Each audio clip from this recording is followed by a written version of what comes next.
Passed up opportunity by Wisconsin Lutheran. Going in the paint now is Stevens. Bounce pass inside. Layup is good for Goner. Back-to-back buckets for the Warriors, and they're off to a great start for this second half. Smile on the face of head coach Clay Knuppel after he had to be frustrated with that second quarter start. Now his team even things at 22, 2 minutes in. Kowicki steps through, goes up, and she gets called for the travel. Too many steps inside the paint. And the Warriors force another turnover, offensive foul, and now they force the traveling violation. A great start to the half. Goner swings it over there to Smith, up top for Stevens.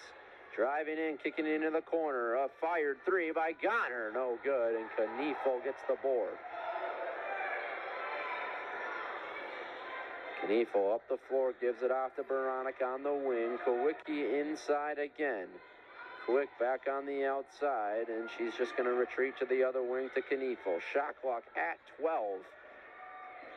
Kowicki wants to hand it off to Hauger. She does. No space for the Gusties as Quick forced to drive in with the shot clock winding down. Hauger's going to fire and hit from beyond the arc. Sid Hauger gets her first basket since the first quarter. She's got 11 now, the first player in the double digits for either team. As going right in was Goner. She lost it out of play off the tip by Baranek. And an inbound play beneath the hoop coming for the Warriors. Jaden Hill, the inbounder. Hill had 8 points in that first half. Led the way for the Warriors. Bounce pass inside. Great cut by Goner, but she misses the open layup. Gusties now have an extra man advantage on the fast break. And they have to slow things up. Kowicki in the paint, gets the double team, kicks it back out to Quick. Quick goes up with the right, gets knocked down, and the Warriors get it back with an extra man advantage, this time on their own end. Smith retreats back out and gives it to Stevens. Warriors swing it to the corner and give it back to the wing for Stevens, who finds a cutter. Smith inside, goes up and was fouled. On her way up to the basket by Baranek. She'll have 2 free throws at the line. A much different start to the quarter than what we saw in the last. Lots of scoring to start this one. Kowicki's going to have to take a seat. Baranek will as well. That's her second foul. Both those two with 2 fouls in the game. Lori Kelly definitely has enough depth on her bench to not get in any trouble. Notable that a point guard that spends a lot of time on the floor for the Gusties, Anna Goodman, has yet to see any action in this game. First free throw missed by Wisconsin Lutheran, and the second one goes down. As a team, they are just a 68% free throw shooting team, and it's showing on their stat sheet tonight. They are struggling at the line. They have made just one of 5 free throws in the game. Kelly trying to get open this time in the paint for the Gusties. Gusties keep it on the outside. Shot clock down to 5. Izzy Quick outside the perimeter. Gets the screen from Kelly. Loses it off the leg of Stevens, and the Warriors take over. Hill goes up with the left and lays. Johnson and Pena and Avery back over to Chuckle. Chuckle, a little chip over by Hecht where Wano is, and Hecht is called for a foul after Wano went down. Hecht was pretty sure that Wano just fell and he didn't cause that contact. However, it's going to be a goal kick, or a free kick, excuse me, and it will be taken by Cisneros. Here it comes up the middle, right at Avery and Wolf. And Platteville keeps it up the field, and Bedwell will get a hand on it to push it away. And a player went down in Platteville. They believe that should have been a penalty, but nothing was called. As here's a chip towards the net, a diving header attempt as it goes out of play. Dietrich went down once again. And Woods discussing something with the referee after he knocked down Peterson, who made the diving header attempt. but no calls being made. It's a standard goal kick for Egan Bedwell. He just hands it off to Avery, inching his way with Peterson beginning to pressure and then booting it upfield for Flory, who hammers down Mobile, who jumped up for that header. No whistle being blown. Mobile can't believe it. Dawson now moving the other way, near the middle. Centers it right to Pena. Pena and Chuckle back and forth. And Chuckle passes it to no man's land, and Williams takes it away. Now near sideline, working up the field, it's Mobile. Mobile towards the box, and then it goes out of play. I believe it was deflected off of Brown, so it should be a corner kick coming for the Pioneers, and it will be. Williams looks to be the man running over there to take it, along with Gutzwiller. So our second Platteville corner kick on the near side corner.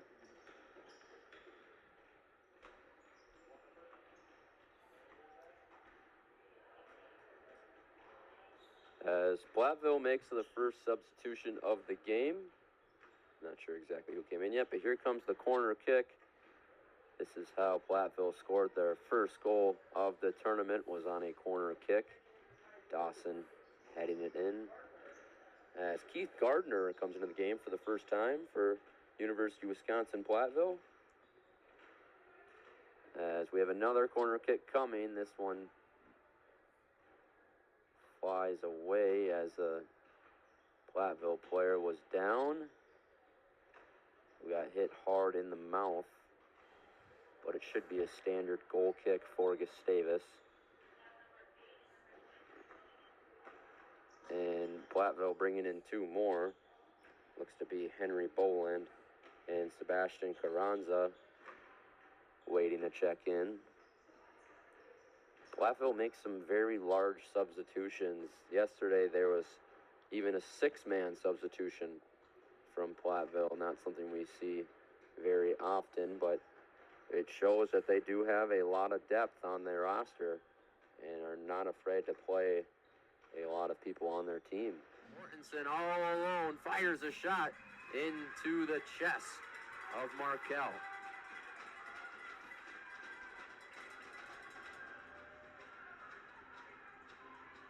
One thing about these Gusties is although they're trailing, no looks of panic on anyone's face. They have been in this spot before where they trail and come back. As now a breakaway opportunity for Hogan with Grubner chasing. Hogan wraparound, no, back as it goes wide of the net. Made her way around Timmons and tried to sneak it in with the backhand, but the shot goes wide. Grubner was there defending, able to break up the shot.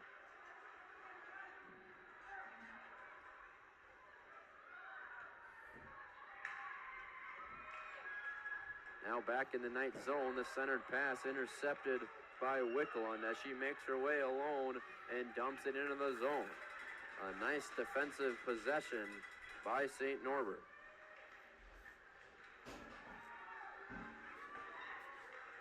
The Gusties trailed the Aggies in that MIAC championship game, and they were able to even it, sending it to overtime. Although they ended up losing that game, it just shows the resilience of this team. They can come back in these games, especially with as much time that is left on the clock. 14:43 left of the third period. The motivation needs to stay high on that Gusty bench if they want to keep their players motivated and give them confirmation that they're still in this game. Grubner at the blue line. She fires a shot, deflected off the leg of Sprong. Gusty's not able to have the offensive possessions that they have seen earlier periods. This Knights team has really started to crack down on defense and make their way offensively. They've beaten the Gusties on some breakaways that has opened up some offensive opportunities. This one taken away again by the Knights. Out in front there was Anik.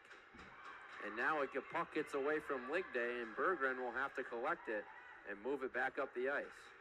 Ross intercepts the pass and makes her way in. Centers it there, but gets away from Whitkoff.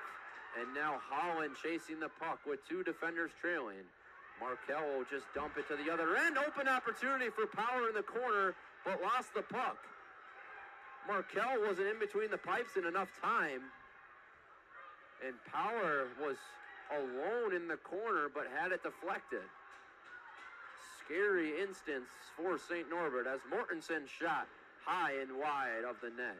Power was there trailing. Nelson now dumps it in for Power, who sends it behind her where Mortensen is in the near side corner.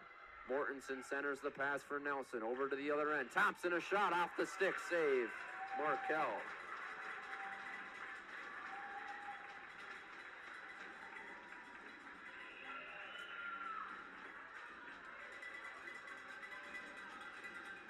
Seven minutes in to this third period.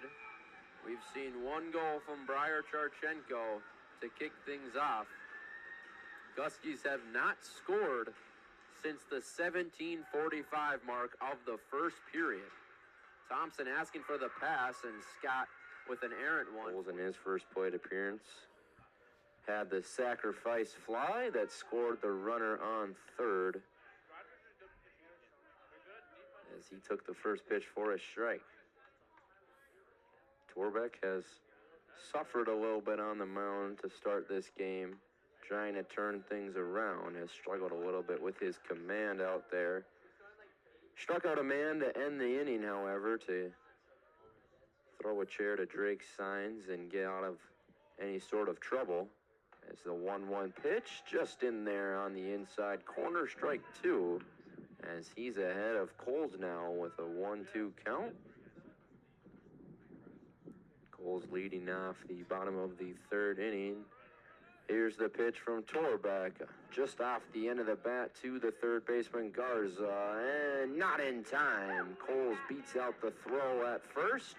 An infield single for Braden Coles, continuing to dominate at the plate. Coles batting above 400 in 15 games this year. And that'll bring back up the senior Brady Schmitz.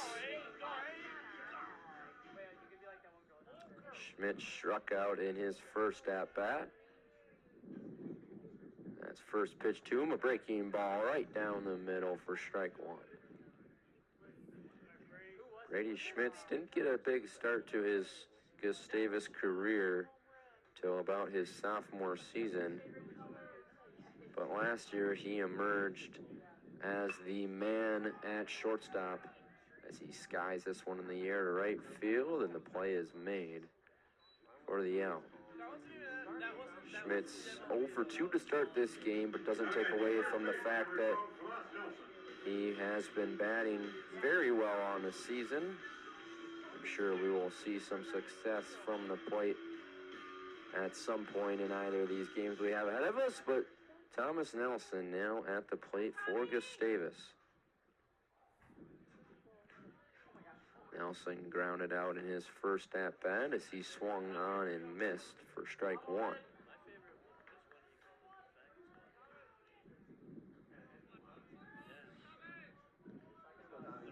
Nelson, another senior and returner in this lineup, gets the 0-1. Just misses that bottom corner of the strike zone for ball one. Thomas Nelson, who saw some up and down action, split a lot of his time with the man behind him, Joe Burns, but now with the absence of Bryce Novak, one of the best hitters, not just in Gustavus history, but in conference history, graduated last season, that opened up a spot for Thomas Nelson now to get a lot more plate appearances, as well as Joe Burns. As throw over from Torbeck, keeping Coles close to the bag as we have a 2-1 count. Nelson at the plate.